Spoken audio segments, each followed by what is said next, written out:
Buenísimo, bueno, buenas tardes o buenas noches. Eh, Vamos a empezar, miren. Esperen, quiero cerrar esto. Ahí estamos. Con el Power que vimos la otra vez, vamos a retomar una parte. Ustedes ahora me van a decir si lo ven. Todavía no lo puse. Ahí va, presentar ahora.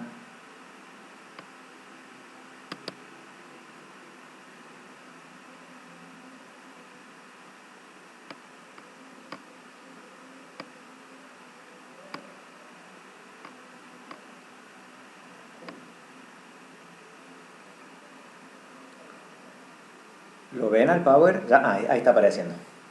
¿Sí? ¿Ahí se ve? Perfectamente, buenísimo. Acá vamos. Bueno, vamos a retomar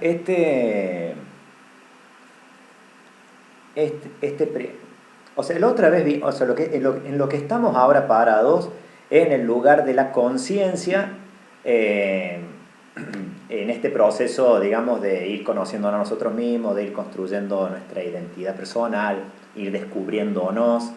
Bueno, eso depende como cada uno quiera expresarlo. A mí me ha gustado siempre decir esta expresión de que este proceso es un descubrimiento y una construcción. Siempre creo que vuelvo un poco sobre lo mismo, porque hay algo que descubrimos y eso es todo lo que aparece en la dimensión arquetípica, pero a la vez hay un posicionamiento personal propio que tiene que ver con, bueno, con tomar decisiones, con elegir. O sea, no estamos determinados, aunque haya algo que sí brota desde nuestras profundidades. Me gusta usar esa palabra, profundidades. Bueno, y ahora estamos más centrados. Habíamos visto un poco antes la cuestión de la dimensión arquetípica, de la psique, su funcionamiento, y tratábamos de posicionarnos un poco más sobre la cuestión más referida a la conciencia, digamos, al posicionamiento del darse cuenta, del tomar decisiones, y no solamente ser llevados por algo que viene de otro lugar que no es la conciencia. Y que veíamos que la psique tiene como dos grandes centros, veíamos la otra vez, que son, disculpen que ¿cómo dice? Aceptando gente, por eso, que es el centro del sí mismo. Recuerdan el sí mismo como el centro de lo inconsciente colectivo, como una imagen arquetípica, una imagen arquetípica no, sino un arquetipo hacia el cual tiende toda la vida psíquica del individuo, que de alguna manera es como la matriz. Recuerden que los arquetipos no son figuras, no son imágenes, son matrices de funcionamiento de la vida psíquica. Eso es siempre muy importante tenerlo en cuenta para que no se nos haga lío. Es como un modo de ordenar. ¿Vieron? Si yo tengo un vaso redondo y echo agua ahí, el agua como que cae, se agarra forma redonda. Si yo la pongo en un vaso cuadrado, agarra forma cuadrada. El arquetipo sería como esa forma del vaso que ordena los elementos psíquicos de una determinada manera. Y esos elementos psíquicos tienen que ver con un montón de cosas, con la historia, con nuestra vida consciente, con la memoria, con lo que viene de nuestros antepasados. Entonces son muchas cosas, pero que los distintos arquetipos, que tampoco están separados y diferenciados unos de otros, sino que es una vida en lo inconsciente que está ahí funcionando como una efervescencia, podríamos decir, en una continua creatividad, trata de ordenar ese material psíquico de una determinada manera. Bueno, hay una forma de ordenamiento hacia el que tiende la psique, o sea, para Jung principalmente, la psique tiene una función finalista, o sea, la psique va hacia alguna parte. Ese hacia alguna parte al que va es hacia él integrar todos los aspectos de ese individuo en particular o de esa individua en particular, de ese sujeto. Entonces, por eso decimos que hay un arquetipo, que es el arquetipo del sí mismo, hacia el cual va a tender toda la vida psíquica. Y por eso se puede pensar en el sí mismo como en el arquetipo, digamos, que da cuenta de Sergio, en el caso mío, en su totalidad. Si yo lograra integrar todos mis aspectos históricos, personales, físicos, psíquicos, inconscientes, conscientes. El día que todo eso se integrara de una manera única, porque soy yo, ahí el arquetipo de sí mismo alcanzaría su plenitud. Pero bueno, pero no es que exista esa cosa ahí y yo la tengo que ver y convertirme en eso, sino que mi psique se va ordenando en ese movimiento hacia ese lugar. ¿Entienden la diferencia que hay? No es que está predeterminado cómo tengo que ser y entonces yo me tengo que convertir en eso.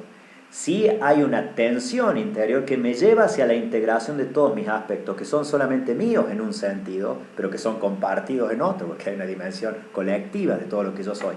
Bueno, ese es el arquetipo de sí mismo hacia el que tiende toda la vida psíquica.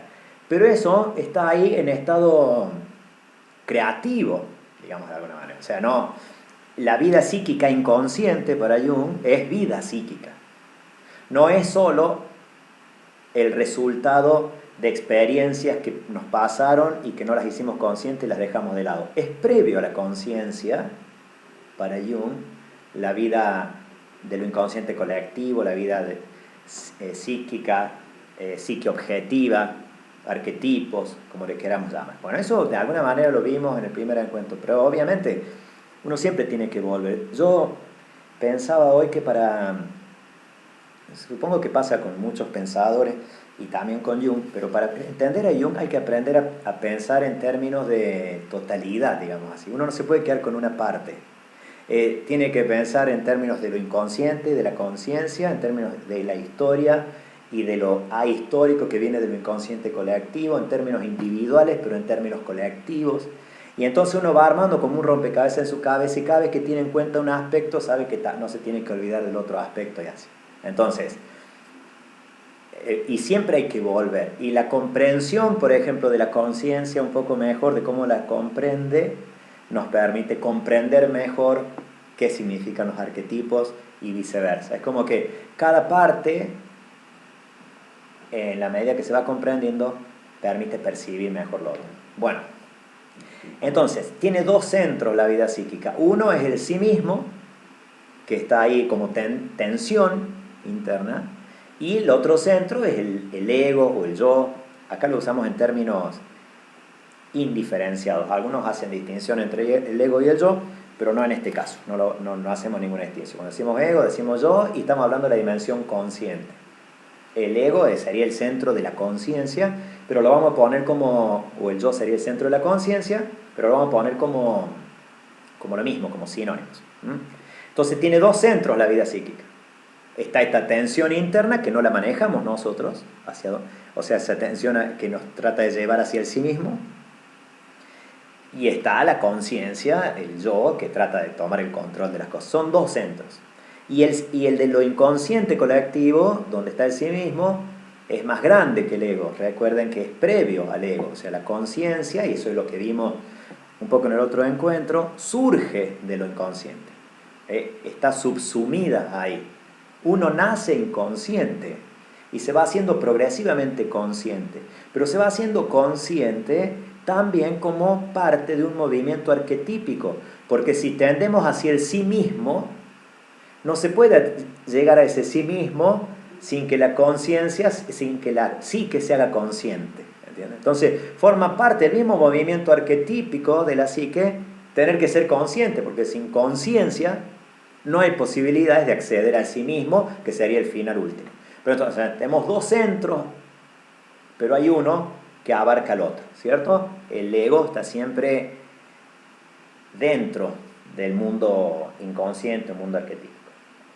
Ahora, a ese proceso por el cual vamos llegando nosotros a ser nosotros mismos, le llamamos proceso de individuación, ¿cierto? Y lo que veíamos un poco la otra vez, que lo vamos a retomar a las ideas, pero para que recordemos este gráfico, que ahora está mucho mejor hecho, también fue con ayuda, no crean que lo hice yo, si usted ve el Power anterior, la misma persona que me ha ayudado en todo lo técnico, me ayudó también en esto, en realidad lo hizo y me lo pasó. Miren, entonces tenemos, va como en una dialéctica entre dos procesos, que es el de inflación psíquica, que es lo que está en la partecita de abajo, por la cual, ya lo retomamos ese concepto, ¿no? Pero por la cual el ego queda absorbido en el mundo arquetípico, y está el otro proceso de la alienación psíquica, por el cual el ego, para poder ser el mismo, como cualquier movimiento independentista o emancipatorio, necesita tomar distancia de aquel que lo abraza y ¿cómo se dice? Lo absorbe, que sería una conciencia reducida a lo inconsciente, está totalmente absorbida. Entonces,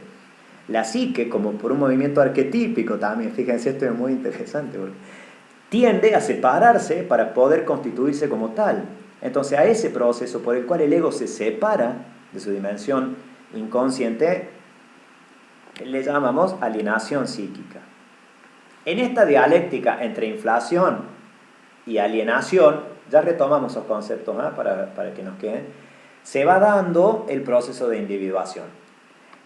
El proceso de individuación arranca en un estado absoluto de inflación psíquica, podríamos decir un bebé recién nacido, o sea, no tiene un ego desarrollado, es todo inconsciente, y progresivamente se va separando ese ego del sí mismo, cada vez un poquito menos absorbido por la dimensión inconsciente, y el ideal es el último cuadrito, donde hay un eje de conexión, un link entre el ego y el sí mismo, pero cada uno en su lugar. No queda absorbido el ego por el sí mismo, pero tampoco hace una vida separada de su dimensión arquetípica inconsciente, sino que aprende a estar parado sobre sí en vinculación con la dimensión arquetípica, podríamos decir. Bueno, está lindo el cuadrito, ¿ven? O sea, la dialéctica continua, obviamente, o sea, en la medida que vamos madurando, se supone, se dan cada vez menos abruptamente los estados. O sea, uno puede quedar absorbido por su mundo inconsciente de una manera cuando no ha hecho ningún proceso de ningún tipo y no se da cuenta de nada, y de otra manera cuando, bueno, uno se ha dedicado, ha hecho terapia, o se ha formado, o ha tratado de conocerse a sí mismo, o ha hecho un proceso de espiritualidad, o ha leído, o lo que sea. Cuando hay un proceso de darse cuenta, o sea, como que ya no se dan estados inflacionarios, digamos así, tan abruptos, sino que uno va como aprendiendo. Entonces hay cosas en las que ya no queda absorbido, pero va siendo absorbido por otras partes, porque siempre hay nuevos descubrimientos de quiénes somos. Pero digamos, en una persona que va como de alguna manera tomando distancia de sí, se va conociendo, es como que hay una separación mayor, ¿entienden?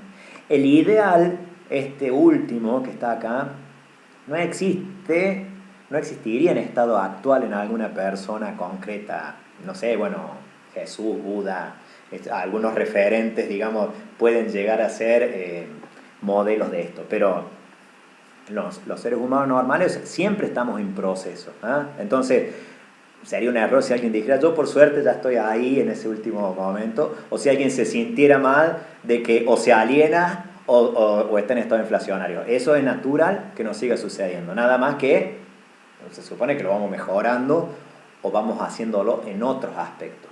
Bueno, miren, me levantan la mano, me interrumpen, preguntan, lo que sea, no hay ningún problema, sí.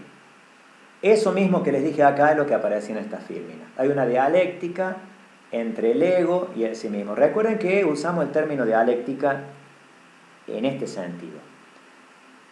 Aparece un aspecto, aparece el otro, y como que se van como interrelacionando y que el uno depende del otro de alguna manera. Este se hace posible por aquel y vuelve a aparecer y así, ¿entienden? Como un movimiento circular o espiralado, decíamos, por el cual bueno, al pasar un estado de inflación a un estado de alienación psíquico, o sea, vamos como adquiriendo esa integración de los diferentes aspectos de nuestra vida.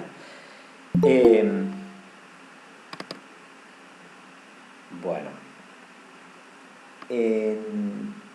bien, a mí me gustaba, bueno, pero si entiende esto de alienación si no se entiende algo, me lo dicen, o hay que llevarlo más a lo concreto, me lo dicen. Decíamos, ¿qué es la inflación psíquica? Y esto me parece que es importante retomarlo y volverlo a tener en cuenta. Es cuando el ego se identifica con un arquetipo específicamente, o sea, como que no puede tomar distancia de eso, cree que es eso. Entonces puede pasarnos con muchos roles en nuestra vida que podríamos interpretarlo como una inclinación arquetípica, o sea, yo tengo una inclinación a la maternidad, a la docencia, a la espiritualidad, pero la inflación se da cuando yo me identifico con el arquetipo. Creo que soy el santo, creo que soy el maestro, creo que soy la madre, y eso tiene muchas exigencias sobre la vida, ¿entiendes? Cuando el ego trata de adaptarse absolutamente a una dimensión arquetípica, está en un proceso de inflación.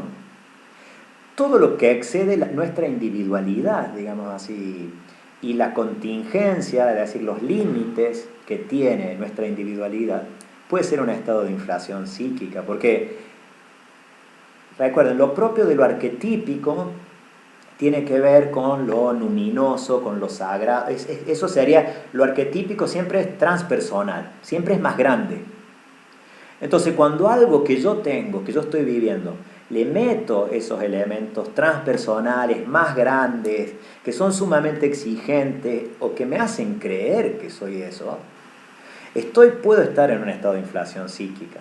Si yo me creo, esos estados famosos que siempre, bueno, todo el mundo a veces no tiene otra respuesta para darnos, ¿vieron? Y nos dice lo mismo, el tema de la omnipotencia, de que me creo omnipotente, que quiero resolver todo, y a veces tenemos esos estados, puede ser un estado de inflación psíquica, ¿entiendes? O sea, me creo que yo soy el que resuelve los problemas de esta familia, y si yo no resuelvo los problemas de esta familia, ¿quién los va a resolver?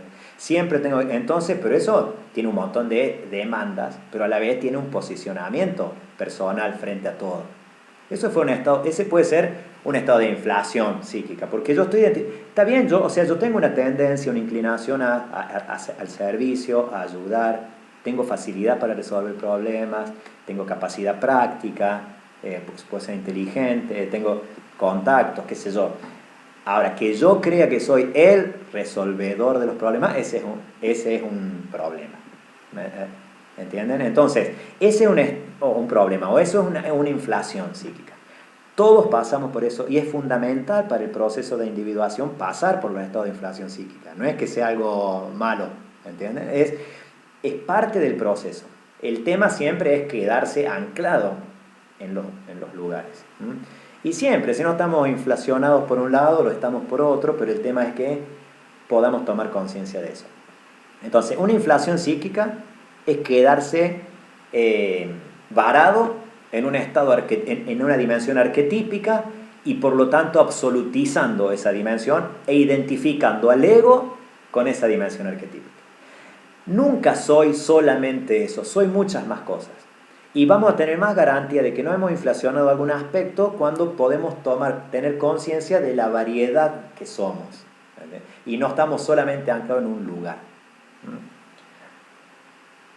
Obviamente que la sociedad nos puede llevar a quedar en un lado o quedar en otro, o sea, por diferentes razones, pero sería otro tipo de análisis. ¿Qué sé yo? El patriarcado pone a la mujer en un determinado lugar y es la ama de casa y parecía que no hay otras dimensiones en su vida, o es la madre y parecía que no hay otras dimensiones en su vida. Y eso puede provocar o puede ser, o la inflación psíquica puede dar lugar a que esos discursos penetren o los pueden generar también, obviamente. Pero me refiero a que no es que uno sea responsable de todo, pero la conciencia, el darnos cuenta, nos tiene que ir llevando a posicionarnos de diferentes maneras. Pero esto sería, digamos, la inflación psíquica. O también, y esto me parece muy importante, es inflación psíquica, vuelvo a insistir, la proyección inconsciente de los arquetipos. Miren, toda la psique se proyecta en el afuera. Eso ya lo vamos a ver de nuevo. Pero les vuelvo a decir, los arquetipos tienen esta característica de ser luminosos, es decir, como misterioso. O sea, imagínense un mundo interno transpersonal que si el ego toma contacto con eso, lo percibe como que lo deslumbra, podríamos decir. Eso nosotros no lo vemos directamente, ya lo vimos cuando vimos los arquetipos. Nosotros lo vemos como reflejado en el afuera, a nuestros arquetipos. ¿Cierto? Lo vemos como en la realidad. Y así, para Jung, que estoy sumamente de acuerdo, y para esta línea de pensamiento, se construyen los mitos, las religiones, los rituales, los cultos. Porque el mundo arquetípico es proyectado en el... Entonces, ¿por qué son tan parecidos y tienen las mismas características quizás dioses de culturas que no han tomado contacto entre sí?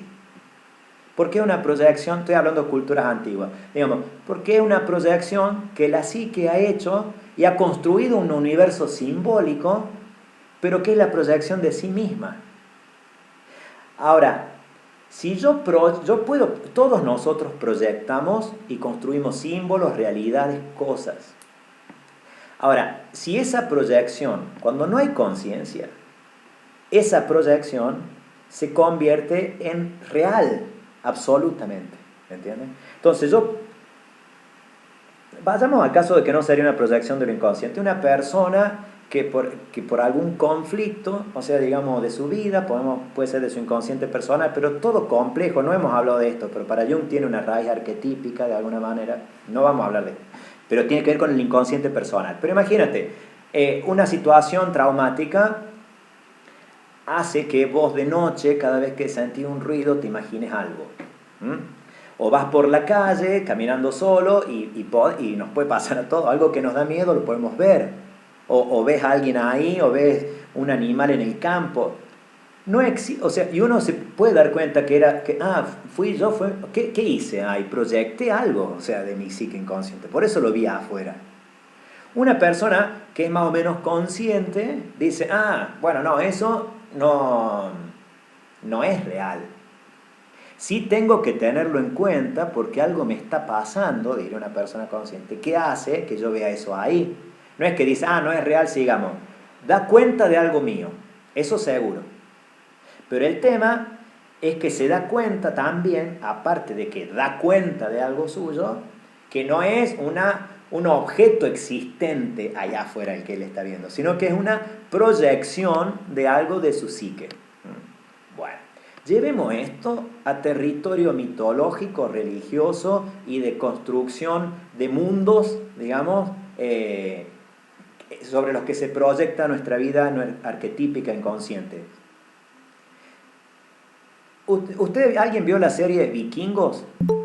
Bueno, soy cansado porque en el último periodo no hablé de otra cosa que eso. Si uno ve Vikingos, se da cuenta, o sea, que, ¿cómo se llama? Ragnar Lodbrok creía que Odín existía, no tenía duda de que Odín existía y que cuando el cuervo aparecía le estaba marcando un camino. Y los cristianos, digamos, en Inglaterra, cuando la invadían, creían que eran muy parecidos, pero a la vez tenían diferentes como características. Disculpen que relativizo todo en este momento, pero para que podamos comprender. Digamos, hay una proyección, digamos, de la vida arquetípica. ¿Por qué? O sea, ahora, ¿por qué existían esos dioses para los vikingos? O sea, ¿por qué? ¿De dónde los sacaron? Jung diría una proyección de su vida arquetípica, porque el dios de las tormentas, la serpiente en el mar, que explican, son un montón de cosas que se pueden aplicar a la vida psíquica inconsciente, para los que estudian la mitología desde este lugar o las religiones.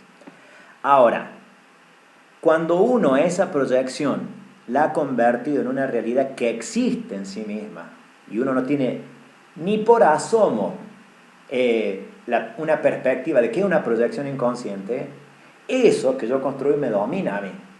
Porque si Odín manda matar en batalla, ¿yo qué tengo que hacer como un discípulo de Odín? ¿A qué se me invitaría a matar en batalla? Es el máximo, o sea, no hay nada mejor que morir en batalla porque Odín es un dios de la guerra, digamos.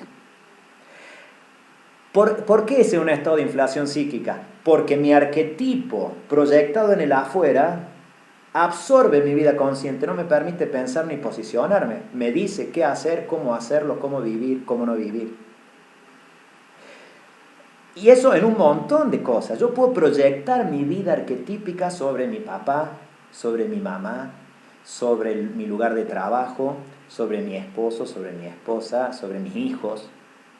Y si yo no tomo conciencia que hay una proyección, digamos, de una dimensión arquetípica mía, es un estado inflacionario en el sentido de que mi ego, mi psique, mi conciencia, mi psique personal, mi conciencia, queda absorbida en ese mundo y condiciona absolutamente. No tiene márgenes. No tiene márgenes. Por eso, o sea, yo creo que en toda religión, también en el cristianismo, se nos invita a un posicionamiento consciente en relación a nuestras creencias, porque si la creencia, o sea, no tiene márgenes en los cuales la conciencia pueda tomar distancia y notar que hay algo de sí ahí, digamos. Es como que queda absorbido, ¿entienden lo que les quiero decir? Bueno, esto es un estado de inflación psíquica y es importante tenerlo en cuenta. Otro, me parece que son los más importantes. Otro modo en que plantean de que hay un estado de inflación psíquica es que cuando uno tiene ciertas reacciones como desmedidas, propias de un mundo más grande que yo. Pero bueno, eso no importa. Si tienen alguna pregunta, me lo dicen. A ver, acá hay por las dudas hay alguna pregunta escrita o la escriben como quieran. Sergio, Sí, ¿quién habla? Andy. yo me quedé pensando con esto último. Por ejemplo, con los miedos pasa algo parecido. Por ejemplo, si uno tiene o vivió alguna situación que le produce, que tiene miedo, cuando está proyectando también. ¿Eso también sería inflación psíquica o se lo puede comparar con un arquetipo? No No, sé. perdón, ¿no? Pero la proyección en sí misma no es una inflación, es un fenómeno de la psique. No hay forma de no proyectar, porque si no proyectamos no nos podemos apropiar de nosotros mismos. O sea, la única forma de apropiarnos de nosotros mismos es mediante la proyección, pero el hacer consciente la proyección. El estado de inflación es cuando uno vive sin conciencia esas proyecciones. Entonces no Ah, sabe que son proyecciones. está bien. Entonces vos, o sea, claro, uno le puede tener miedo a muchas cosas, pero atribuirle realidad a esos miedos. Entonces vos crees que esa persona te está haciendo cosas a vos y en realidad uno está proyectando otras cosas sobre. Pero no quisiera irme a cuestiones que son más de la psique personal, por ahí, o tiene que ver más con el inconsciente personal, con sus propias áreas, sino como lo arquetípico uno lo proyecta. Lo personal uno también lo proyecta arquetípicamente, pero me parece un poco más complejo y quisiera que lo hable alguien más de las ramas de la psicología que yo. Pero miren, el otro estado es la alienación psíquica, que es por el cual uno dice, ah, no, bueno, todos estos dioses son un invento mío, ¿me entiendes? Son proyecciones de la psique, no sirven para nada, no existen, no hay nada, pum, me separo. Esa es la alienación, cuando el ego niega todo el mundo arquetípico, digamos, pero es como que es necesario para poder independizar, es como que en un primer momento, digamos, uno tiene que hacer un choque.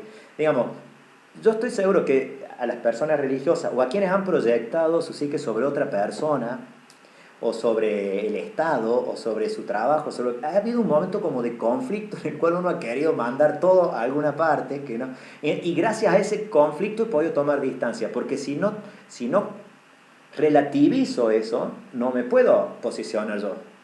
Mientras yo crea que vos tenés toda esa autoridad, no me voy a poder posicionar. Y el primer movimiento psíquico es negarle toda autoridad a eso y realidad para poder pararme sobre sí mismo. Es lo que le pasa a un adolescente con sus padres. Eso es lo que, por ejemplo, se expresa en la frase, el budismo dice que para llegar al Buda hay que matar a Buda. Porque, o sea, tenés que hacer un parricidio de alguna manera. Si vos no matás a tus padres, estamos hablando psicológicamente hablando, esa autoridad que tienen sobre vos, o sea, no hay forma de que vos puedas posicionarte vos. Ese es el estado de alguna manera de alienación psíquica, ¿entiendes? O sea, ese movimiento de desprendimiento. Siempre hay una instancia de polarización en eso, uno se corre absolutamente. El tema es que, recuerden el último grafiquito del proceso de individuación, hay una conexión donde cada uno ocupa el lugar que tiene que ocupar. Uno se puede pelear, yo le decía este mismo ejemplo, que se puede pelear con sus padres para independizarse, pero se espera que de haber acuerdos entre los dos y de cada uno se ubique en el lugar que le corresponde, uno puede tener una existencia armoniosa, ¿cierto? Y lo mismo en todos los aspectos. Con Dios pasa lo mismo, con la pareja pasa lo mismo. Entonces, pero hay un primer momento que es como un quiebre, digamos, una irrupción. Esa es la alienación psíquica. Por eso, y en ese sentido interpretan el tema del Edén, que es un relato mitológico, ya lo sabemos que no existieron Adán y Eva, eso cualquier biblista, pero un relato para tratar de explicar los orígenes, pero en ese origen de la conciencia humana hay una ruptura, ¿entiendes? Desde una lectura no religiosa o teológica, sino desde una lectura de los procesos psíquicos que se hace de este texto, hay como un quiebre en la relación, digamos, de un Dios que les manda todo lo que tiene que hacer, no tiene un conocimiento propio, hay un quiebre por el cual lo decidir ellos qué está bien y qué está mal, y se comen la fruta y les trae un montón de dramas. Pero son los dramas que vive el ego cuando se separa. Pero bueno, vos podés elegir no pasar ningún drama y vivir siempre absorbido en ese mundo arquetípico, o podés decidir, digamos, pasar por el conflicto. Por eso está marcado el tema de, digamos, de la alienación psíquica por una experiencia de culpa. Siempre en el proceso de alienación psíquica hay una experiencia de culpa. Entonces, bueno, eso es la alienación. Y se supone que van como alternándose mutuamente.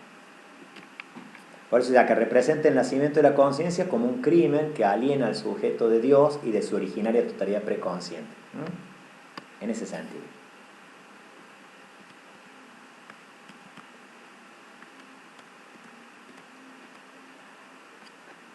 Acá lo que se hace experiencia, y esto es lo que les quería compartir un poco, es la experiencia de los opuestos. El tema de los opuestos es para Jung es un tema clave que requeriría todo un desarrollo previo. Pero digamos, ya notan que son dos cosas opuestas, o estoy absorbido o estoy alienado.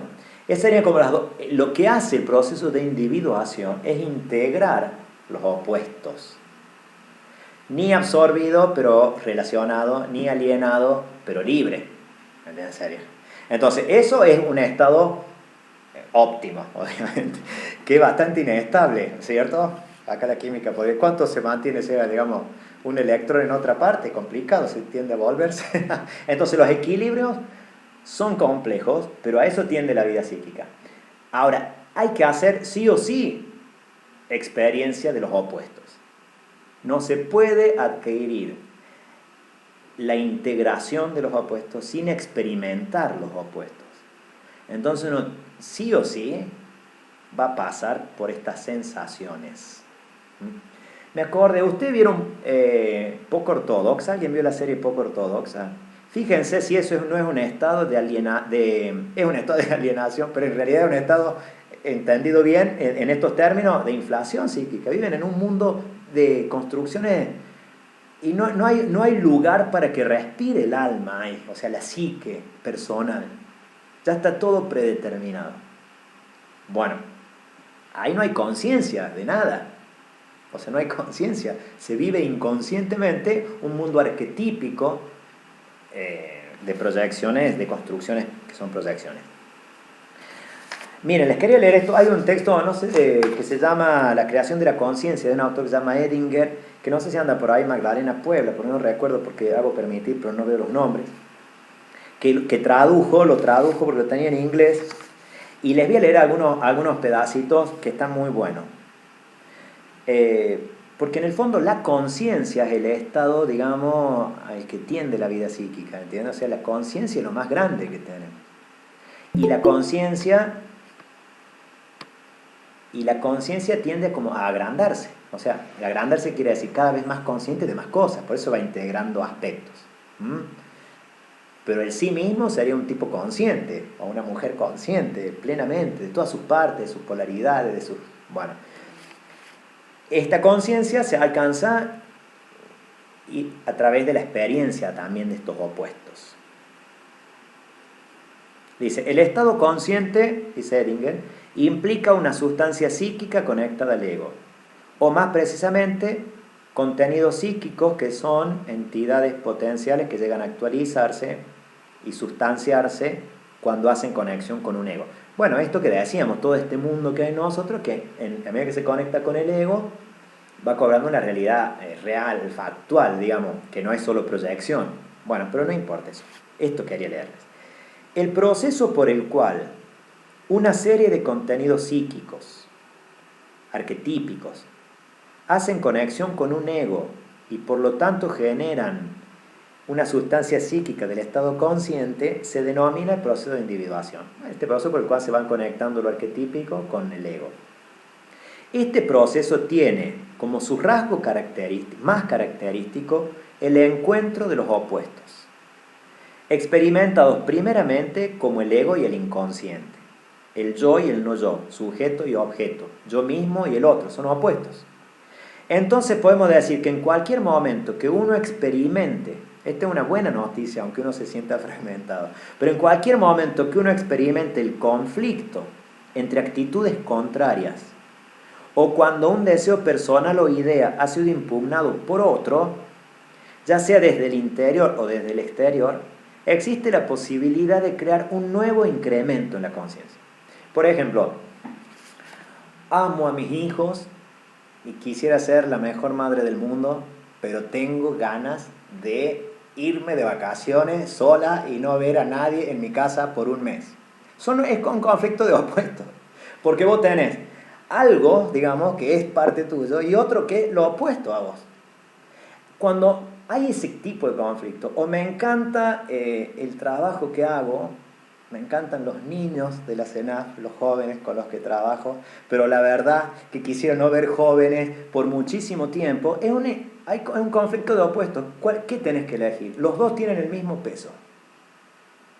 Me encanta quisiera ser la profesional exitosa y tener los mejores estándares, pero me encanta la vida familiar y son opuestos, ¿se entiende? O sea, cuando tienen el mismo peso y que la psique no sabe qué decidir, porque a veces uno no tiene conflicto, a veces uno dice, sí, me gusta eso, pero ya sé, quiero hacer esto.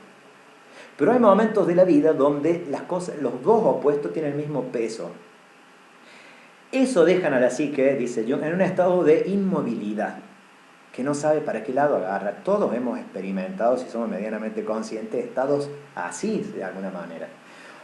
O te puede pasar, si sos creyente, bueno, Dios dice tal cosa, pero yo quiero tal otra. O sea, hay un estado de también, bueno, ese proceso está invitándote a una integración. No es, ya lo vamos a decir más adelante, una integración que se realice de manera intelectual. Ese es el gran problema. No es que vos te sentás, ves los pros, los contras, cómo podría ser esto, lo otro, pum, ya está, lo integré. O sea, hay que vivirlo el proceso. Pero una cosa es vivir inconscientemente y otra cosa es vivir prestándonos atención. Una cosa es vivir queriéndole poner una dirección al proceso. Vivir prestando atención hacia dónde va yendo el proceso. Si no hay conciencia, uno tiende a unilateralizar, o sea, quedarse de un lado o resolver solo por razones intelectuales o discursivas, o por mandatos, o por tradiciones, o por lo que sea, o por lo que la sociedad dice, y entonces se queda de un lado. Nunca la psique se va a quedar quieta. O sea, va a insistir y te pueden pasar cosas, físicamente, o te encontrás con gente, o te pones en situaciones nuevas. Recuerda, Jung tiene la frase, lo que el yo no hace consciente le seguirá sucediendo y él lo llamará destino. Siempre me pasa lo mismo. Entonces uno se dice, qué desgracia, siempre me pasa lo mismo. Bueno, entonces pregúntate por qué siempre te pasa lo mismo. O sea, ¿qué genera tu inconsciente que te pone en lugares semejantes todas las veces? ¿Para que aprendas qué? ¿Para que descubras qué? Bueno, entonces el tema es vivir los procesos. Y donde hay conflictos de intereses de opuestos, es para atravesarlos justamente padeciéndolos. Porque hay un término que Jung tiene un libro, uno de los últimos gigantes, que se llama Mysterium Conjunctionis, que plantea desde la alquimia todos estos procesos de integración de los opuestos. Y acá dice, o sea, esa integración que le llaman Mysterium de la conjuncción, que tiene que ver con la unión de los opuestos, que se lo identifica con la imagen del matrimonio, o todo lo que tenga que ver con unidad de cosas, de partes diferentes, simbólicamente hablando, no es romántico ni es agradable, o sea, en este caso, es doloroso generalmente, porque significa una ruptura con las imágenes que tenemos de nosotros mismos. O sea, y la imagen de nosotros mismos tiene que ver con las imágenes del mundo, de Dios, de los demás, de mis hijos, de mi esposo, de mis padres. O sea, si no rompes con todo eso, no hay forma de que vos atraveses el proceso. Y por eso se atraviesa y se lo vive dolorosamente. Pero hace falta posicionarse y prestar atención al alma, diría yo. O sea, prestar atención, ¿qué pasa? Y eso, pero no se lo puede presionar, que surja la novedad. Y ahí viene la cuestión del símbolo. Miren qué lindo esto. Acá la veo a la Magda, que ella lo tradujo. Entendido psicológicamente, este texto nos dice que en el proceso de crear conciencia, al comienzo todos seremos lanzados hacia atrás y hacia adelante, entre estados de ánimos y actitudes contrapuestos. Cada vez que el ego se identifica con uno de los lados del par de opuestos, porque tenemos periodos de descanso donde decimos, no, sí, ya me decidí, voy a hacer esto, y se te dura una semana, pero tenés unos días de recreo, ¿viste? Bueno, entonces, cada vez que el ego se identifica con uno de los lados del par de opuestos, el inconsciente confrontará el uno con su contrario. Gradualmente, el individuo llega a poder experimentar puntos de vista opuestos simultáneamente. Las dos cosas me parecen bien y no me puedo decidir por ninguna de las dos. Y en otro texto dice Edinger que el ego solo crece cuando es consciente de sus polaridades a la vez. Entonces no te olvides de la otra parte tuya, sería como un consejo clave. Cuando vos, sos muy espiritual y dejarías el mundo, para irte a vivir a una caverna en la montaña, acordate que te encanta andar dando vueltas por el shopping y tomarte un café en un bar en pleno centro con un montón de gente alrededor. Y cuando estés ahí, también, y si estás en el otro lado disfrutando, no te olvides de que te encanta la soledad y estar escondido. Si sos muy espiritual, no te olvides que también sos carnal. Cuando seas carnal, no te olvides que sos espiritual. Si sos profesional, no te olvides que te encanta lo familiar. Si estás absorbido en lo familiar, no te olvides que te gustaba lo otro. Los esfuerzos por hacer consciente las polaridades es clave en el proceso de individuación. Si no, dice Jung, la experiencia de los opuestos no crea conciencia. O sea, si yo soy esto y me creo que ahora es esto, me voy para el otro lado. Tiene que haber un día en el cual yo diga, sí, estoy acá, pero me acuerdo que aquello también me gusta, ¿entiendes? Entonces, progresivamente, dice acá Edinger, mientras sos tirado para un lado y para otro, el inconsciente, el ego va a empezar a experimentar los puntos de vista opuestos simultáneamente. Con esta capacidad, hablando alquímicamente, nace la piedra filosofal, nace la conciencia. Para la psicología humana, eso no importa. Llegar a ser consciente de un contenido inconsciente equivale a la integración en la psique consciente y es, por lo tanto, una unidad. Bueno, me parecía bueno leer esto porque lo expresa como con una crudeza donde dice sos tirado para un lado o para otro, pero el objetivo es que uno pueda ir integrando los opuestos, ¿ven? Y los grandes opuestos son, lo inconsciente y la conciencia de alguna manera, la alienación y la inflación. Bueno, nada más que eso uno después lo lleva a lo concreto y recuerda cómo era. Mira, seguimos. Un elemento muy importante a tener en cuenta es que nosotros estamos condicionados por nuestra vida arquetípica, eso es lo que hemos expresado todo el tiempo, ¿cierto? Hay como un direccionamiento de nuestro inconsciente que nos lleva hacia una parte, hacia el sí mismo, lo proyectamos en el afuera y todo eso. Pero no hay que olvidarse que también la conciencia afecta al mundo arquetípico.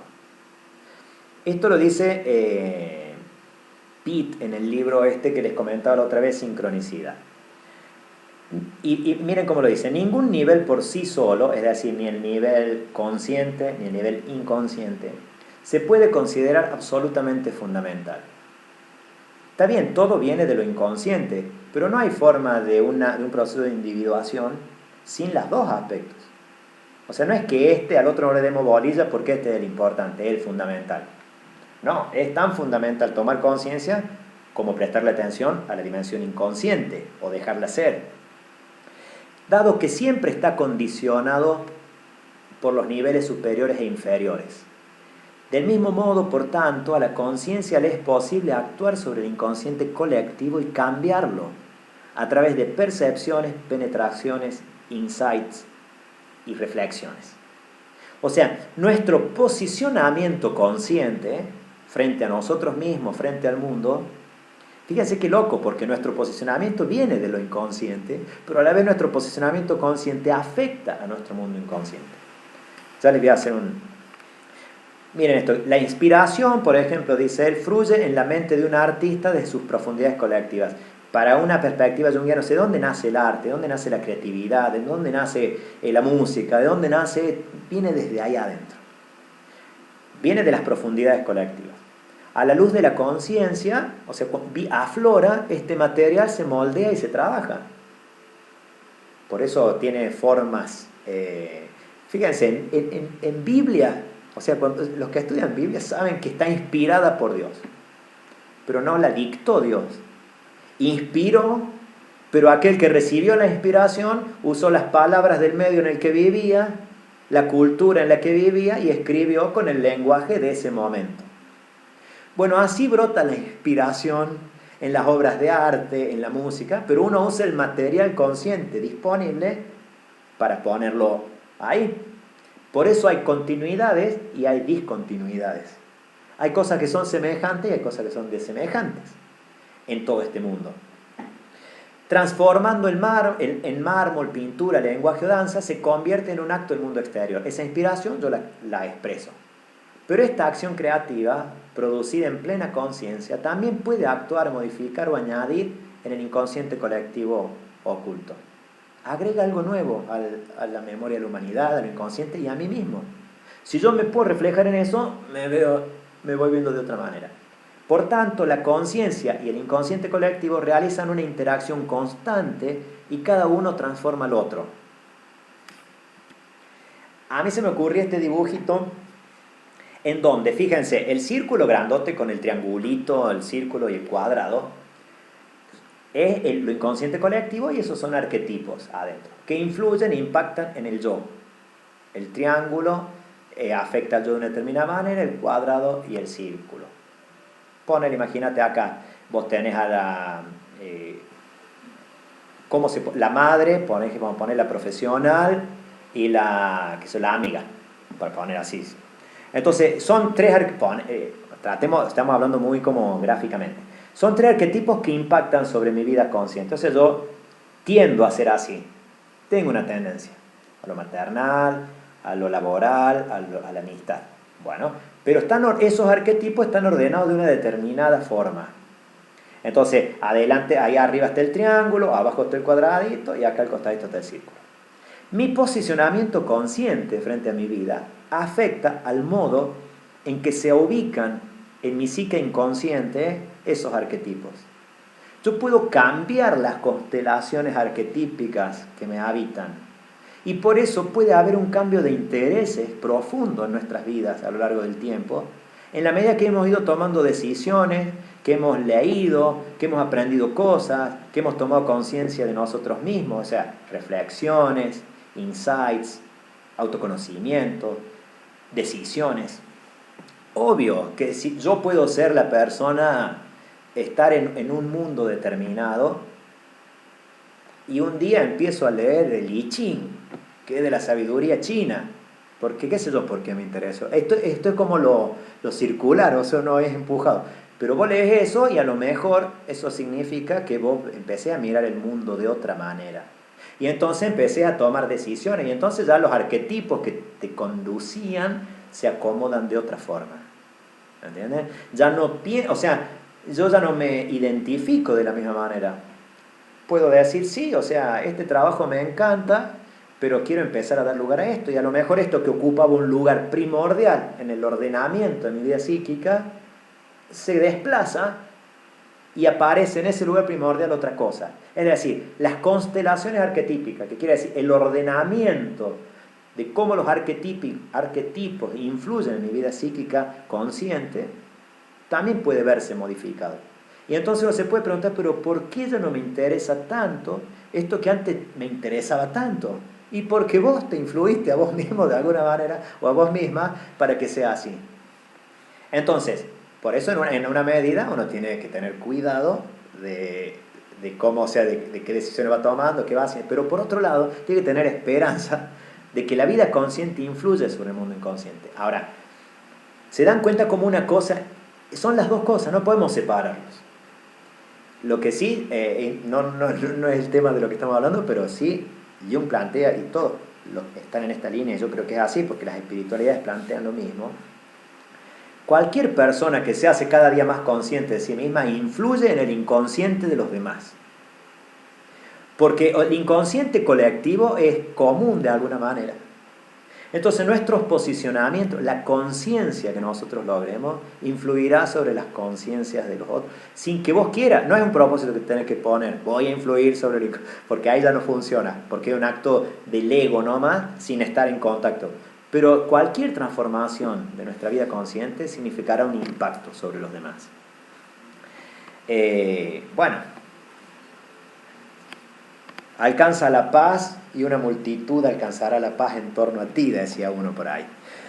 Ahora, ¿qué es lo que permite, esto lo veíamos la otra vez, articular todos esos aspectos de la vida psíquica?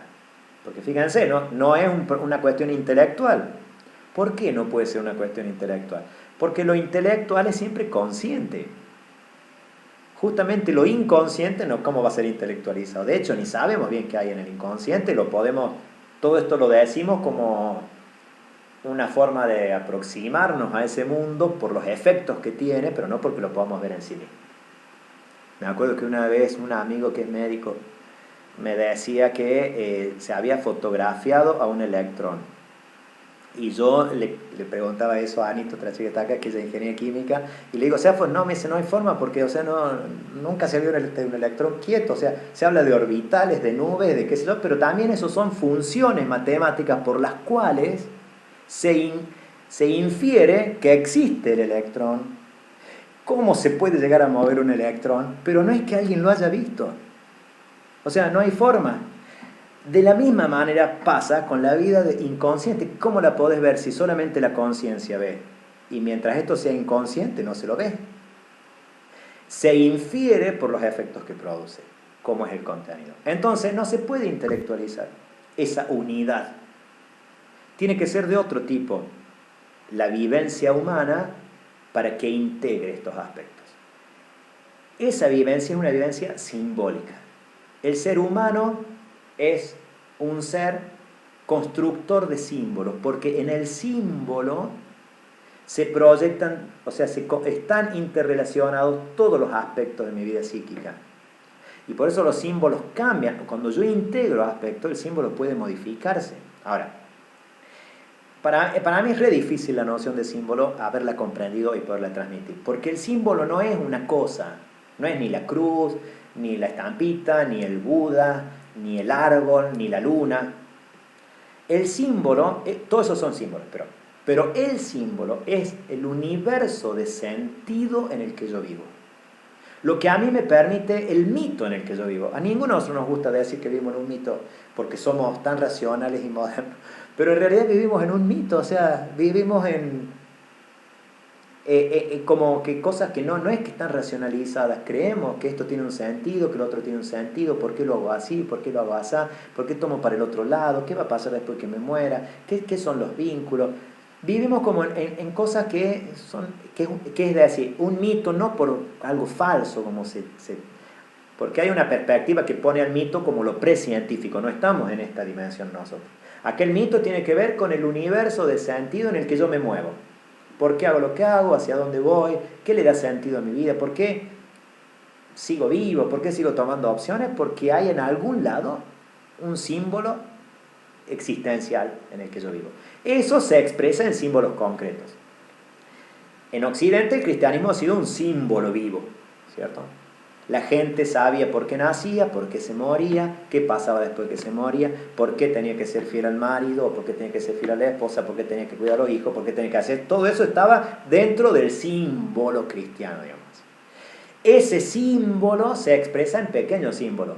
Porque cuando uno mira una cruz, por ejemplo, si es creyente, ahí ve, sin darse cuenta, todo el universo en el que vive. ¿Entiendes? O sea, no es que la cruz es como un referente particular, pero de un símbolo que abarca mi psique en su totalidad. Presten atención, o sea, desde dónde le dan sentido a sus vidas. Ese es el símbolo. ¿Y qué característica tiene el símbolo? ¿Y por qué puede unificar los opuestos?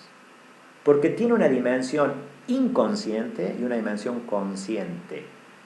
Si ustedes logran explicar al 100% por qué algo que le da sentido a su vida se la da, pierde el poder que tiene de unificar, o sea, no lo pueden explicar. ¿Por qué amar a tal persona puede ser el sentido de mi vida? ¿Qué tiene esa persona? Si la diseccionas en lo biológico, en lo psicológico, en su capacidad, capaz que es parecida a un montón de otras personas, pero ¿por qué es única? ¿Por qué? O sea, ¿qué vivo yo cuando estoy en una celebración religiosa? ¿Por qué estoy involucrado en esta causa? ¿Hay alguna razón? Porque si hubiera una razón, yo podría convencer a todos los demás de que tomen la misma decisión. Tiene un elemento inconsciente el símbolo, que me atrae y yo no sé bien por qué. Pero a la vez tiene una dimensión consciente porque yo puedo dar cuenta de algunas cuestiones de eso. Y por eso puede integrar los dos aspectos. Miren. El proceso de individuación requiere la integración progresiva de todos esos aspectos. Pero vamos a pasar. Esta totalidad que ofrece el símbolo no es fruto de un trabajo intelectual, dado que brota también de las profundidades inconscientes de la psique. Sin embargo, requiere del sujeto especial atención. Esa intuición, como es natural, solo puede darse allí donde se ha presentado al alma se ha prestado al alma una atención superior a lo normal. Es decir, ¿se acuerdan que un símbolo consciente? Porque uno vive en símbolos que le han heredado y que le han dado en realidad. El símbolo consciente en el cual, si en un proceso de individuación, el símbolo, o sea, vos te posicionas frente a tus símbolos de alguna manera. Y eso se puede lograr en la medida en que uno presta verdaderamente atención a sí mismo. Es lo mismo que ya decíamos recién cuando hablamos de la integración. Y este texto que lo leíamos la otra vez. El símbolo unificador es la forma más elevada de síntesis, el producto más perfecto del esfuerzo innato de la psique por lograr la totalidad y la autocuración. ¿Por qué autocuración? Y cuando vos estás escindido, estás dividido en dos partes, que no sabes para qué lado agarrar. O sea, estás como herido, podríamos decir, o estás herida. Entonces, el símbolo permite unificar eso. Que no solo hace completo todo conflicto, o sea, unifica. Recuerden, el conflicto está en relación con el conflicto de opuestos. Creo que ahora se entiende más por qué hablamos de conflicto acá. Entonces, hace completo todo conflicto, asumiendo que el conflicto es tomado en serio y sufrió hasta el final. Ojo, porque hay gente que no quiere tomar en serio el conflicto. Decide directamente, bueno, esto no es un problema, es una tentación, es el diablo, chao, no hay que prestarle más atención. Pero hay gente que toma en serio el conflicto. Dice, ¿por qué tengo esta división? Y lo sufre hasta el final, quiere decir, y bueno, hace el proceso. ¿Hacia dónde va? Por eso siempre me gustaba decir que algunos demonios no se expulsan exorcizándolos, sino integrándolos. Porque muchas sombras vienen a decirte algo. O sea, a veces, digamos, te puede aparecer una gran tentación, una gran inclinación hacia algo que no se condice para nada con lo que se supone que vos tenés que hacer, pero no es necesariamente...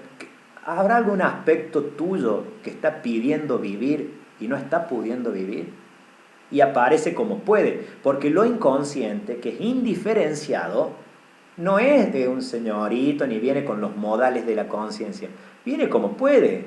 Todo lo que es inconsciente, o sea, viene así, inconscientemente, ¿viste? No sea tan inconsciente, bueno, el inconsciente es inconsciente, entonces viene como se le ocurre, digamos. Solo la conciencia lo puede domar, pero no es que lo pueda domar mandoneándolo. Si le presta atención, lo integra, charlan, conversan, esto me quería decir, ahí sí. Entonces, si el conflicto es tomado en serio y sufrido hasta el final, hay posibilidades de integrar.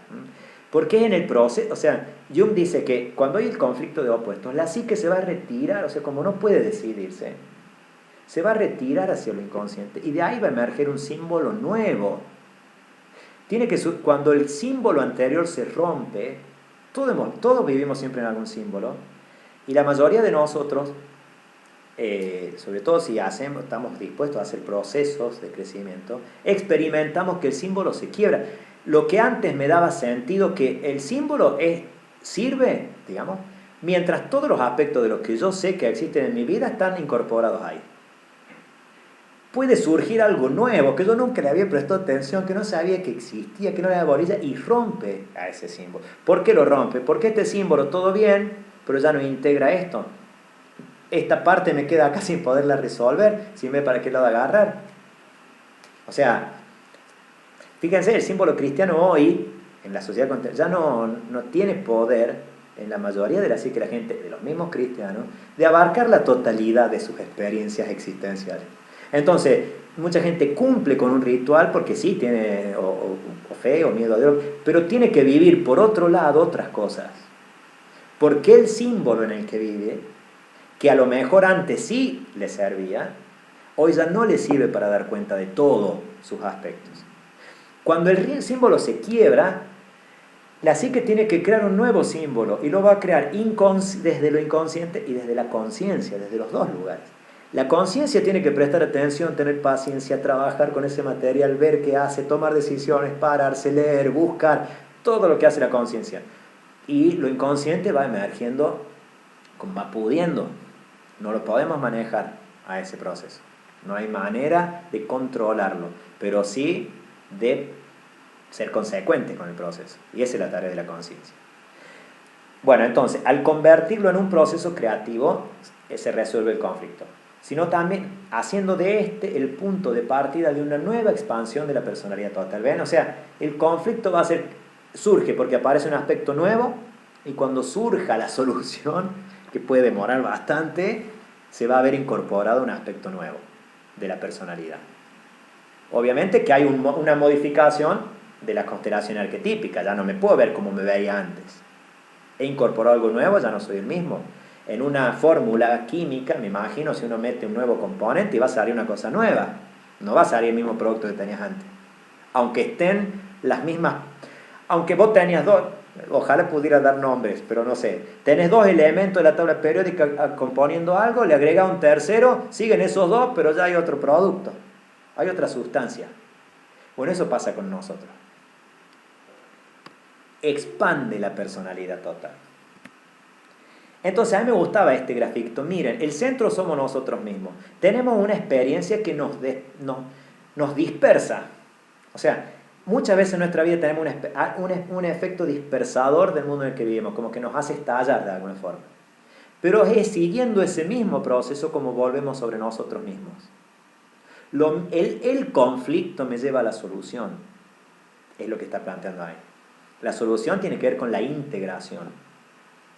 Entonces, lo mismo que sale para afuera es lo que me devuelve al centro. Lo mismo que me descentra es lo que me centra. Pero, obviamente, incorporando un aspecto nuevo. Vamos a decir rápidamente esto, porque no quiero perderme de una cosita que le tengo que decir al último, y ya en el último encuentro del martes que viene tenemos que pasar otra cosa. Pero, solo las características del símbolo. Para que sea un símbolo vivo en nuestra psique, tiene que tener ciertas características. Uno, que no puede ser explicado. Si el símbolo se explica racionalmente y ya no tiene elementos inconscientes arquetípicos que atraigan, ya no sirve más. Por eso una persona que a lo mejor era religiosa en cualquier religión que sea y vivía el símbolo de una manera viva, y un día le explicaron, no, lo que pasa es que en realidad no es que pase tal cosa, es que esto viene de los egipcios, el otro viene de allá, el otro viene de acá, es que es poder, es que quieren hacer... Si lo explicó, y ya el símbolo perdió el poder de atraer, ¿entiendes? O sea, para que el símbolo esté vivo, no puede ser explicado. Bueno, esa es la habilidad que tiene un símbolo, de no poder ser explicado. Tiene que expresar de la forma más amplia posible la cosmovisión del sujeto, o sea, tiene que integrar todos mis aspectos. O sea, si hay algo de mí que queda fuera, el sentido de mi vida es pero no puedo ir a trabajar, o sea, o no puedo hacer esto, o no puedo hacer... Y hay partes que sí quieren vivir, pero no entran dentro de ese mundo simbólico, y no es un símbolo vivo, abarcativo, que unifique la psique. ¿entiendes? Tiene que escapar a la comprensión del intelecto crítico. Es muy parecido al primero, o sea, no tiene que poder ser desarticulado, o sea, no puede ser que yo lo someta a un análisis y entienda por qué.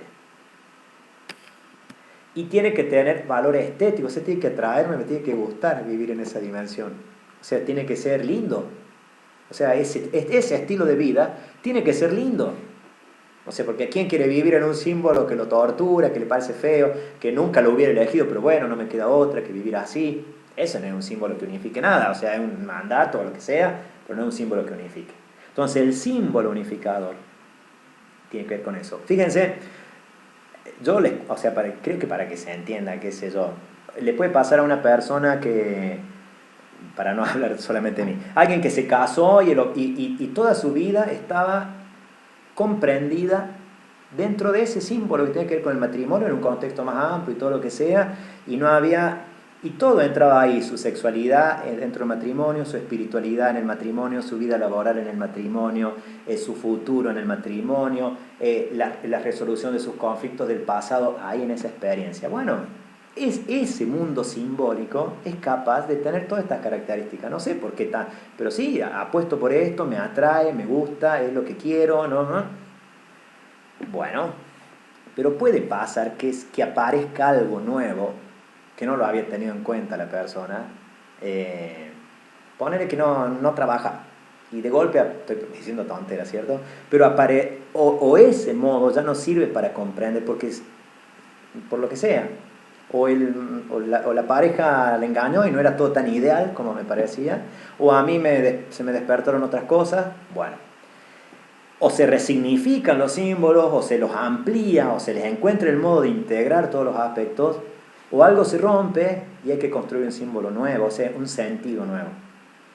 Y eso lleva mucho tiempo, porque es un trabajo de la psique. Bueno, se puede resolver de millones de maneras. O sea, no siempre significa cambios en lo concreto, en lo material de nuestras vidas, pero sí ampliaciones de lo simbólico, o reconstelaciones, ¿entiendes? O sea, uno lo entendía desde acá, ahora lo entiende desde acá, porque le agregó este otro aspecto. Yo interpreto, digamos, para que mi vida desde ahí, de alguna manera, hubo un momento en mi vida, yo siempre me acuerdo, cuando yo era seminarista, estaba en el seminario, no había un solo aspecto en mi vida que no estuviera ahí. O sea, yo no quería otra cosa que eso. O sea, no necesitaba nada más, no quería nada más, era súper feliz, o sea, no puedo decir que jamás, yo no tengo ninguna experiencia negativa, nada, jamás. Después, a lo largo de mi vida, en mi experiencia, no es que a todo el mundo tenga que pasar lo mismo, empezaron a aparecer nuevas comprensiones de las cosas, o sea, cuestionamientos de otras, experiencias personales que quebraba lo que teóricamente para mí era el ideal. Bueno, ¿eso qué significa? Bueno, tratar de construir otro símbolo. No quiere decir que yo lo construí o que ya sé cuál es el sentido. Reconstruir sentidos no es una tarea fácil y lleva mucho tiempo, pero yo creo que uno debe comprometerse con su propio proceso personal, que demanda escucharse, demanda posicionar. Pero lo que le estoy dando como el ejemplo de decir, ¿por qué el símbolo, mientras tiene valor estético, es un símbolo vivo? Cuando se quiebra, pierde esas características y hay que construir otro, o hay que dar lugar a que se construya otro. La psique se proyecta fuera de sí. ¿Cómo se apropia la psique inconsciente de sí misma? Proyectándose. Pero eso ya lo hemos visto, lo vamos a pasar. Pero miren qué lindo esto que dice Jung. El ser humano necesita una vida simbólica. El ser humano necesita una vida simbólica. Solo la vida simbólica puede expresar la necesidad del alma, la necesidad diaria del alma. Y como la gente no tiene esta cosa, nunca podrá salir de esta trampa, de esta vida horrible y banal en la que no somos nada más que. El símbolo es el que le da como amplitud, si no, y sí, ¿qué haces vos? ¿Qué haces de tu vida cuando no tenés hijos? No hay nada, voy a trabajar, cuido a los chicos, qué sé yo. Pero bueno, o sea, digamos, si eso forma parte de un símbolo vivo, es el sentido, ¿entendés? Si no hay un símbolo vivo que integre, y es una vida banal, no soy más que esto, que un simple individuo que tiene que hacer todas estas cosas. En cambio, cuando llevas una vida simbólica, dice hay un consentido, como que entras dentro de una trama más grande. Estoy transformando el universo, estoy educando a mis hijos, voy a la misa y eso me transforma, ¿entienden lo que es la vida simbólica? Eso es. Lo que le da como un sentido trascendente más grande a mi propia vida. Bueno, eso vamos a dejar. Ahora, ¿para qué sirve la individuación si no sirve solamente para nosotros? Yo creo que la individuación es una cuestión política. La subjetivación, convertirnos en nosotros mismos, es una cuestión política.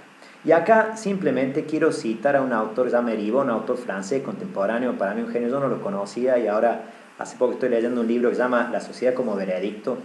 Es discípulo de Bourdieu, lo conoce en los últimos, hasta que se murió Bourdieu, los últimos 20 años se hablaban todos los días por teléfono, estudió con él para que vean la línea más o menos en la que está, para los que conocen de esa gente, que no hace falta conocerlo. Pero quiero decirte, y en el libro encontré algunas frases que me gustaron mucho, y les voy a leer textual esto, en Facebook he puesto casi todo esto.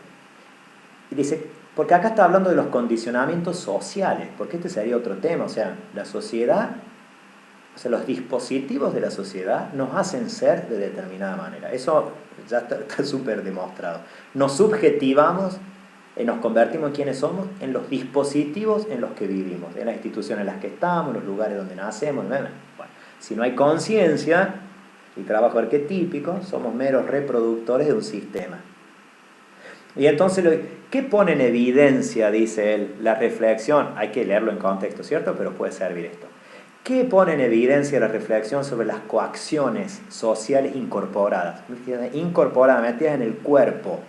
Las coacciones sociales incorporadas. ¿Qué pone en evidencia? Que tengamos que vivir así, hacer así, pensar así.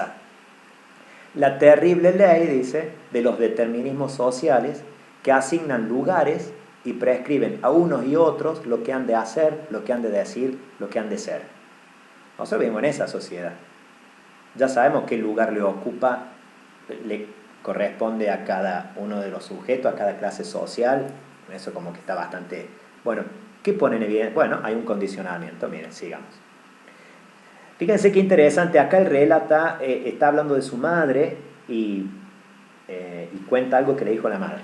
Dice, esto lo puse en Facebook. Fue a causa de la maldición que nos echaron.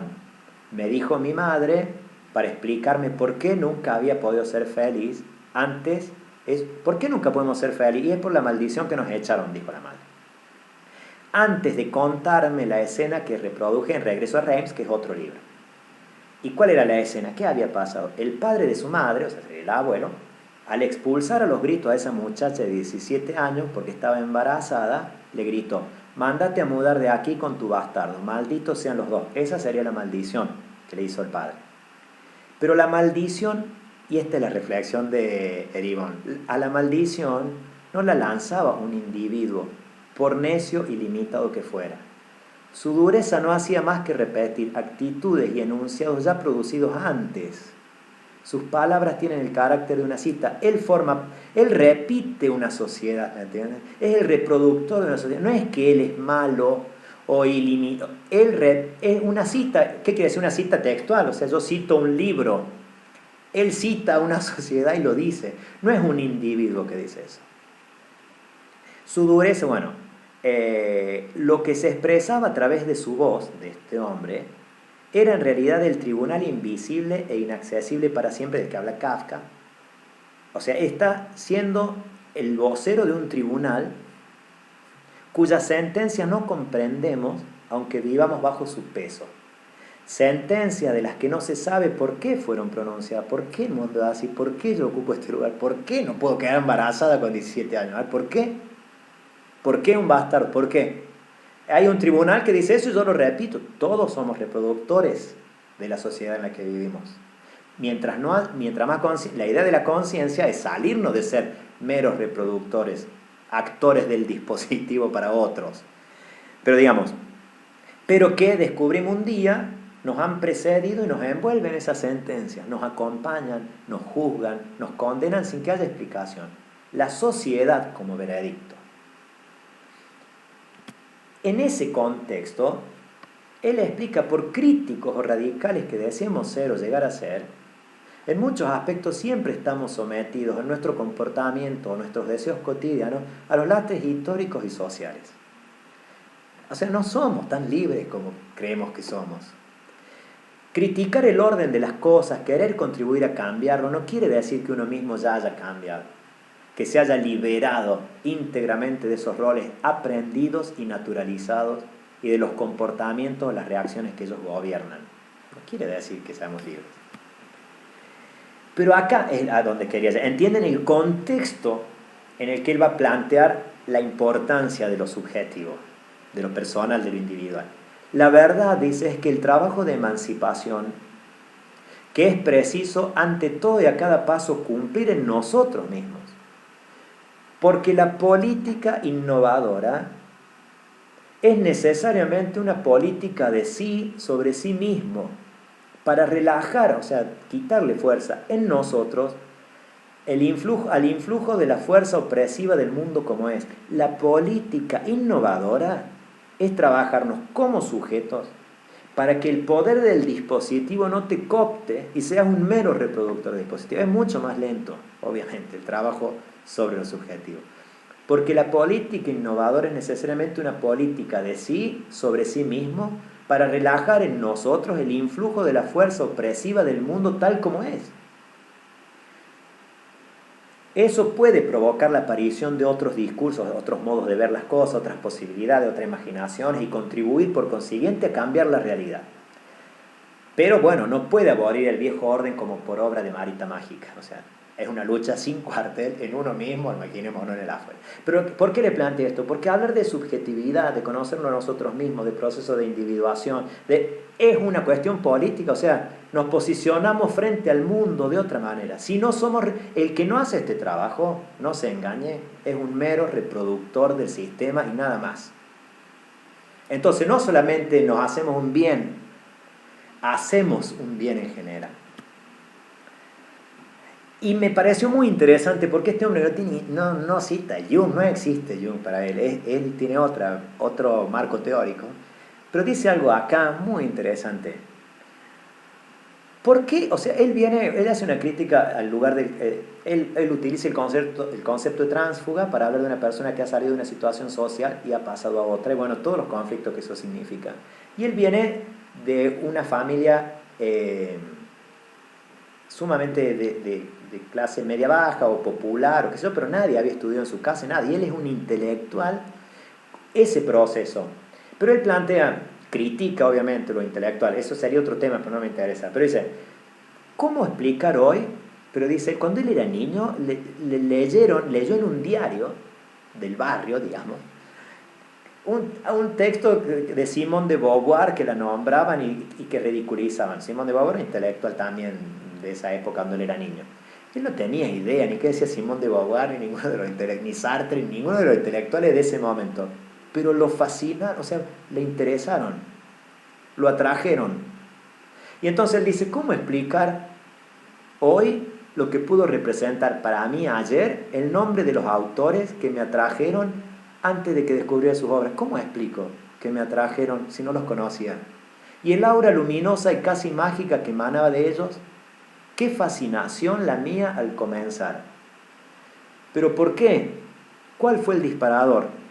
Ahí está el mayor misterio, lo que se resiste y se resistirá al análisis. Nosotros podríamos decir que viene de las profundidades, digamos, de nuestra vida arquetípica, el deseo, cuando se le da lugar, en lo que te fascina, en lo que vos proyectás en el afuera, en lo que le permite construir sentido, en lo que vos haces, en lo que te interesa, en lo que... Ahí, o sea, ¿por qué? No podés explicar. Ese es un símbolo vivo que orientó toda su energía psíquica hacia un determinado lugar. No vamos a ir acá, el caso de otro, que no lo vamos a ver hoy, también de la cuestión de un autor cordobés, pero con este de Libón me parece interesante. O sea, entonces, el proceso de individuación, que es lo que hemos hablado acá, que tiene que ver con la conciencia en relación al inconsciente, posibilita un posicionamiento consciente que busca la integración de los opuestos, consciente, inconsciente, en el símbolo. Pero eso hay que verlo también como una respuesta política al momento presente. Le hacemos un gran bien al mundo si nos individuamos, si no somos más, dentro de lo posible, que es imposible hacerlo al 100%, pero dentro de lo que vamos pudiendo, meros reproductores del sistema, sino Todas las injusticias que criticamos las reproducimos, todas las crisis, todas las críticas que no nos gustan las hacemos nosotros los demás, si no hay conciencia y proceso de individuación. Bueno, eso es todo lo del encuentro de hoy, y me gustaría, aunque se nos ha hecho un poco tarde, si alguien quiere comentar algo, preguntar algo o decir algo.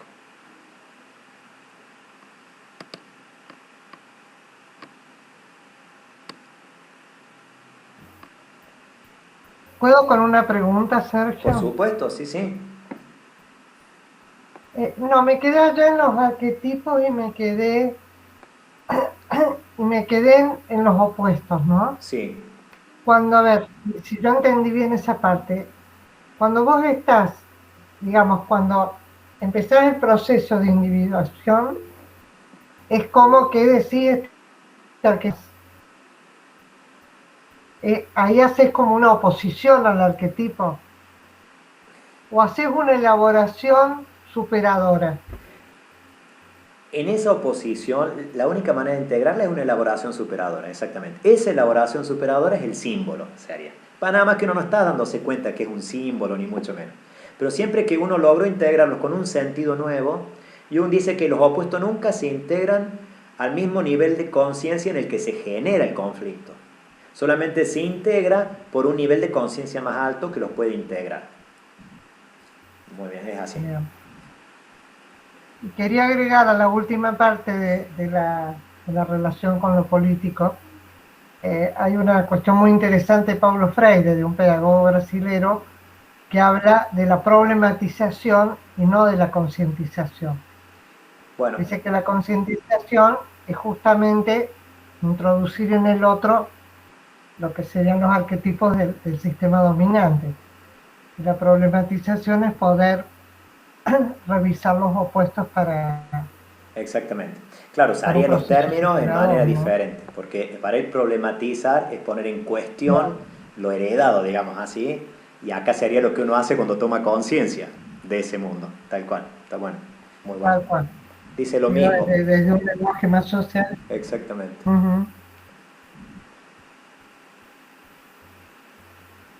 Excelente, buenísimo. Bueno, qué bueno, gracias. Espero que está bueno este. Laura. Yo entendí que a partir de un conflicto se rompe algo muy profundo. Algo se rompe y entonces uno puede elegir entre quedarse cómodamente con lo de antes porque no le supone tanto dolor, o enfrentarse a lo nuevo que le supone culpa, dar explicaciones, andar diciendo por qué ya no seas así, tener que justificar por qué estas nuevas cosas, y la culpa carcome. Pero llega un momento en que a uno ya no le importa que la culpa carcoma y no quiere dar explicaciones. Entonces no entiendo cómo esa actitud mía, que es individual, puede favorecer el inconsciente colectivo. En ese caso no influye en nada. No, bueno, eso no lo sabe nadie. No, nunca podemos saber cómo nuestras acciones impactan en los demás. Incomodar a los demás puede ser un buen comienzo. o sea, siempre que uno se cambie de lugar, se van a tener que cambiar los otros de lugar. O de eso es como, sí, y no siempre se van a poner contentos. Pero total, uno no lo hace pensando en qué pueda generar los demás solamente. Aunque también hay que tenerlo en cuenta. ¿Sabe qué me parece? Que esto es como un proceso que uno tiene a veces con los libros que uno ha leído en su vida. Que hay libros que los volvería a leer un montón de veces y volvería a ir, y otros que no, ni por las tapas, porque simplemente han sido eslabones para llegar a otro nivel. Tal cual. Ahí están guardaditos.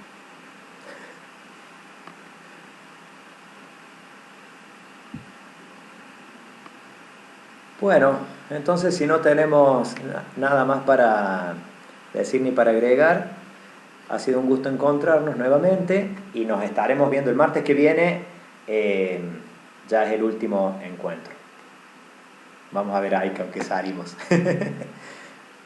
Bueno, gracias. Muchas gracias. Gracias a vos. Que tengan buenas noches. Que anden muy bien. Gracias.